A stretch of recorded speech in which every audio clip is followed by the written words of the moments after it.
How suspicious are you of something like Christianity insofar as it does seem to answer something like existential dread? In the way that you say, look, if you don't believe in God, then it ends at death. And when you suffer, your suffering is meaningless. Whereas if you become a Christian, it fills you with meaning, it fills you with purpose, it sort of brings you sort of self-assurance that life is still worth living. And I think to myself, okay, like, is the problem of evil a response to Christianity, or is Christianity a response to the problem of evil? Are there a bunch of people suffering, unsure of their existence? They don't know why they're here. They don't know why they suffer. They don't know why good people suffer and bad people don't. And so here's a story we can tell ourselves which will help us overcome that. And there are two theses here. One is that that's because it's true, and this is how the world is supposed to be.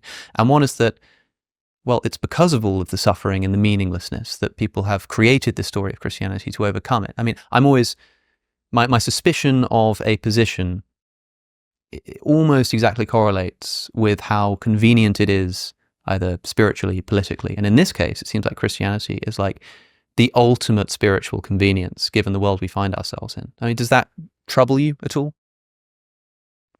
One of the reasons I respect Siddhartha Gautama Buddha is because he struggled through the problem of suffering. And I respect that highly. But his conclusion I find to be totally inadequate.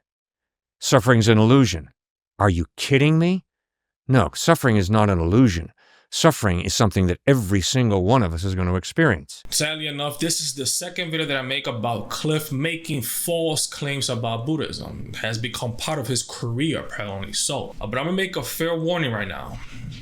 If you're one of the simple-minded or lower-minded people that believe that everything that you don't understand is demonic, this video serves no purpose for you. It only serves purpose for the people who like to evolve, whose agenda in life is to seek their own evolution. Now, Cliff has also said that he has tremendous respect for the Buddha. And I would say that's false. Because if he actually respected the Buddha, you wouldn't be misinterpreting his teachings on the internet, making it seem like you know what you're saying, which in actuality, you're completely confused. You see, after reaching alignment, he taught the 6 paramitas, which are the 6 perfection, the 4 measurable minds, the 3 doors to liberation, the 3 dharma seals. But he also taught the 4 noble truths, which the first truth is life is suffering. And the first truth. And you're suggesting that he's saying that suffering is an illusion, when he actually taught that life is suffering. Why? Because we age, we get sick. People that we love, they die. And the second truth tells us why we're suffering, our ignorance of reality. We understand that nothing is permanent. And if nothing is permanent and you're attached to something that is not permanent, yeah, you'll suffer when it's stripped away from you, because everything will be stripped away from you, because nothing is permanent. Everything is connected. We are all interconnected. I don't exist without trees because I need trees for the oxygen. I don't exist without a supermarket because I don't know how to grow my own food.